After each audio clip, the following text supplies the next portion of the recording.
No hubo recursos, pero a los 2 días el presidente Biden los felicitó y ni siquiera habló de México.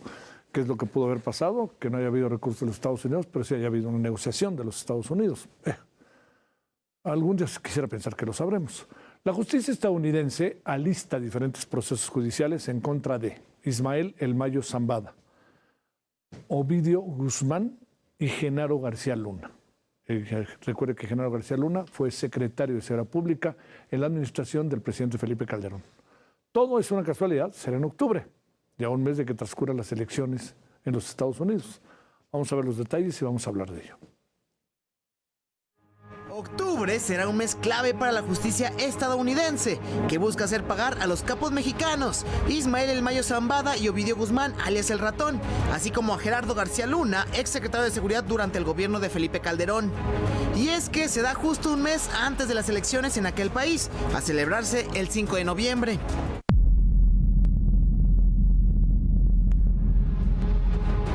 Por un lado, Ismael El Mayo Zambada, líder del cártel de Sinaloa, enfrentará su siguiente audiencia el jueves 31 de octubre. Él se declaró no culpable ante la Corte de Brooklyn por tráfico de drogas de México a Estados Unidos y homicidios relacionados con sobredosis de fentanilo. En total, son 17 cargos en su contra. Recordar que el narcotraficante está preso desde el 25 de julio, sin que a la fecha se conozca con precisión cómo fue que cayó.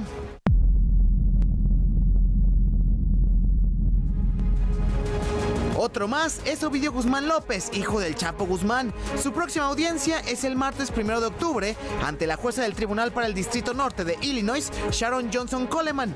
Él está acusado de narcotráfico por tierra, mar y aire, asesinatos, portación de armamento militar, mismos que pueden costarle cadena perpetua. El ratón fue capturado en septiembre de 2023 en el llamado Segundo Jueves Negro que vivió Culiacán.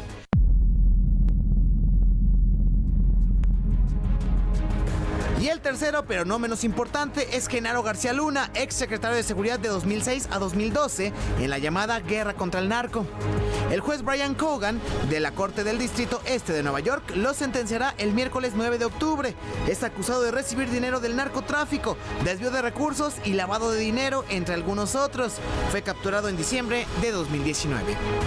Así, 2 capos y un funcionario mexicano comparecerán ante la justicia estadounidense. Iván Márquez, Heraldo Media Group. Bueno, detengámonos, si le parece, con este octubre, que va a ser un octubre caliente para la justicia estadounidense y para México, no lo perdamos de vista.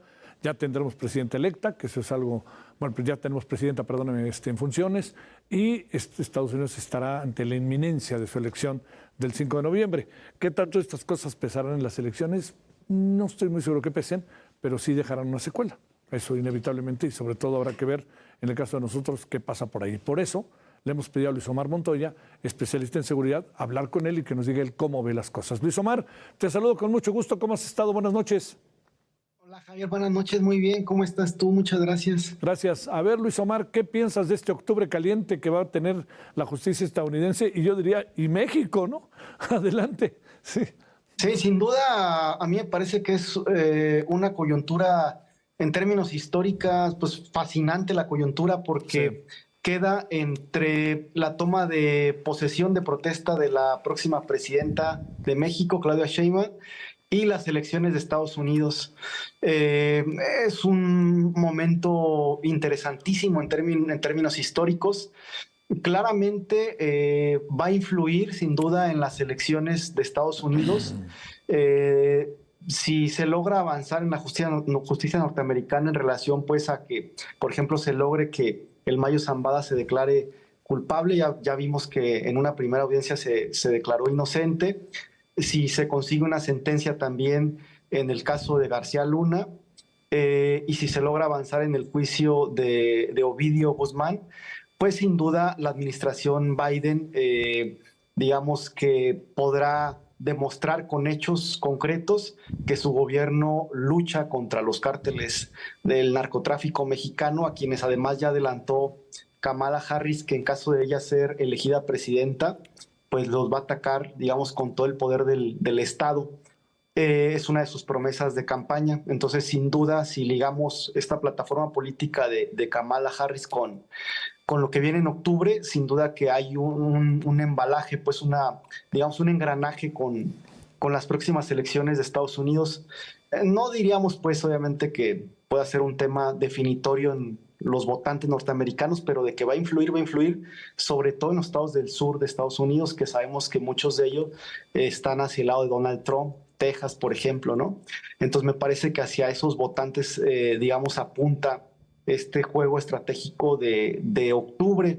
Por otra parte, pensando en México, por supuesto que lo que ocurre en Estados Unidos va a impactar, va a influir, digamos, al menos en las percepciones y meterá en algún aprieto, hipotéticamente hablando, a la administración entrante de la doctora Claudia Sheinbaum, porque no hay que olvidar también la carta que recién publicó García Luna, incluso el presidente ya le respondió en la mañanera, en la que afirma García Luna que el presidente y la administración, pues, de la 4T estarían, según García Luna, ligadas, pues, con el narcotráfico. Incluso uno de los argumentos que plantea García Luna es que la reforma judicial, que esta apuntaría, pues, a beneficiar a personajes ligados, pues, con el crimen organizado en México para poder tener, digamos, un acceso más sencillo, más fácil a la justicia en México, ¿no? Una justicia a modo de acuerdo con lo dicho por García Luna.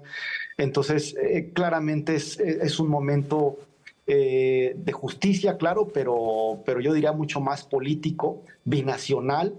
Ya vimos, recién empezó la nota, también las declaraciones de Salazar. Entonces, hay diferentes actores, digamos, políticos, y yo diría que incluso en este contexto los propios enjuiciados son más actores políticos que en ese punto narcotraficantes, Javier. Fíjate. Oye, a ver, Luis Omar, ¿se puede esperar algo que pueda suceder en estos tres casos? ¿O estaremos ante situaciones un poco como de viene la sentencia Genaro García Luna, Ovidio diría, no sé nada, yo ya me declaro testigo, no? Pero ¿crees que el Mayo algo pueda trascender en términos de sus dichos? O digamos, todavía aguantarán el tiempo y más adelante lo harán? Porque el tiempo también se les acaba, ¿no? Sí, a mí me parece que el caso de García Luna es muy claro y muy contundente. Seguramente será declarado culpable y entonces eso le dará también, digamos, argumentos, pues, a la propia 4T en México para consolidar su discurso, ¿no? Y en contraparte, imagino que la oposición en México estará esperando que García Luna muestre algunas pruebas, ¿no?, contundentes que realmente permitan, digamos, comprobar sus afirmaciones o sus dichos, algo que pueda mover el tablero político, al menos generar cierta inestabilidad iniciado el sexenio que viene, ¿no? Marcar la agenda. En el caso del Mayo Zambada yo veo muy complicado que en octubre pueda lograrse un avance. Seguramente van a agotar las instancias y van a esperar, porque no olvidemos que este personaje durante mucho tiempo pues, fue considerado el capo más importante, no solamente de México, ¿no?, sino al menos del continente americano y otras regiones. Entonces, no es cualquier personaje. Diría incluso que el cártel de Sinaloa es el cártel más mediático que hay, pero además el más activo en términos políticos, el de mayor experiencia, el más antiguo, el más viejo, el que le sabe, digamos, al negocio, y no solamente, digamos, hablando en términos, pues, de tráfico, sino también de hacer política, porque para hacer narcotráfico hay que saber hacer política. Me parece que eso es más que evidente. Y en el caso de Ovidio yo veo más que apunta hacia, digamos, una declaratoria de testigo protegido. Me parece que va por ahí. Si consideramos también lo que está pasando en Sinaloa, estos enfrentamientos armados, me parece que hay dos escenarios en los que están enfrentando tanto el grupo del Mayo Zambada como el de los Guzmán. El escenario armado, que es en Sinaloa, su tierra, su cuna, y el escenario político, que es Estados Unidos. Entonces se están enfrentando en dos escenarios. Hasta el momento pareciera que a juzgar por los elementos y los, digamos, hechos, pareciera que los Guzmán le llevan ventaja pues a los Zambada, viendo el tablero político que se mueve en Estados Unidos y lo que ocurre en Sinaloa, donde por supuesto que el Estado mexicano pues se ha visto rebasado totalmente, ¿no? Y no ha podido, digamos, establecer el orden. Yo pienso que lo preocupante en todo caso para el Estado mexicano debe ser o será alguna declaración o algo que pueda, digamos, generar inestabilidad política, proponer al menos algún tipo de vinculación entre el Estado mexicano y los grupos del crimen organizado. Me parece que por ahí está el asunto, que surja de pronto alguna bomba mediática, alguna información, algunos audios, no sé, algo que realmente permita corroborar los dichos de García Luna.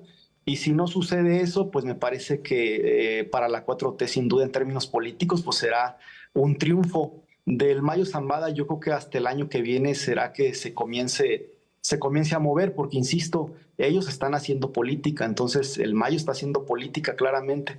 Entonces va a agotar seguramente las instancias y Estados Unidos, pues logrando sentenciar a García Luna, y me parece teniendo algún tipo de negociación sustanciosa para ellos con Ovidio Guzmán, me parece que será más que, digamos, suficiente para poder lograr el impacto electoral que ellos buscan rumbo a las elecciones de Estados Unidos, sobre todo pensando, insisto, en el sur de Estados Unidos, que tiene más votantes de Trump.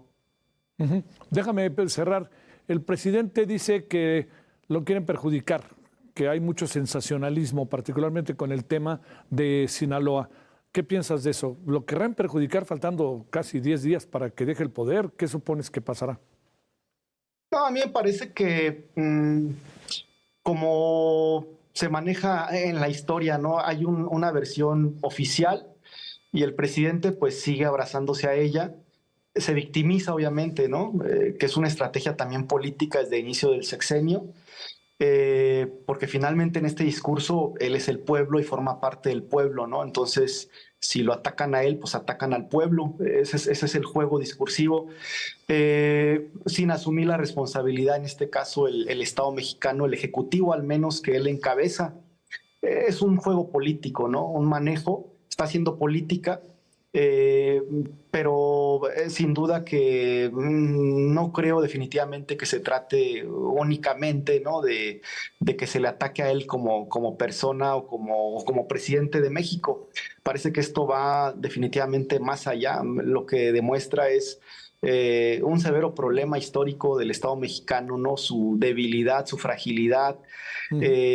Pone sobre la mesa, por supuesto, los nexos, las relaciones que históricamente la política mexicana ha tenido, digamos, con las actividades al margen de la ley. Hablo de la historia en México, ¿no?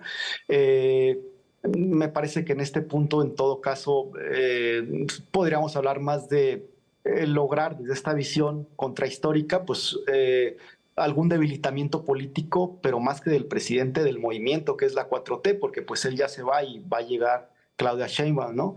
Que tampoco creo que les mueva mayormente, porque finalmente ella va a tomar el cargo, va a asumir el cargo, y yo te diré incluso, Javier, que el próximo sexenio con Claudia Sheinbaum yo lo veo, como historiador, lo veo más sólido, la veo a ella más fuerte, con más elementos, más tablas, mejor formada, sólida, en términos estrictamente políticos, ¿no? Sí. Si pensamos en la continuidad de su proyecto, le veo menos fisuras políticas incluso que al propio López Obrador, la veo más sólida, y en ese sentido veo poco probable pues que lo que suceda en estos 2 meses con estos juicios y tal pueda realmente causarle un daño severo pues a la estructura del proyecto político que encabeza López Obrador.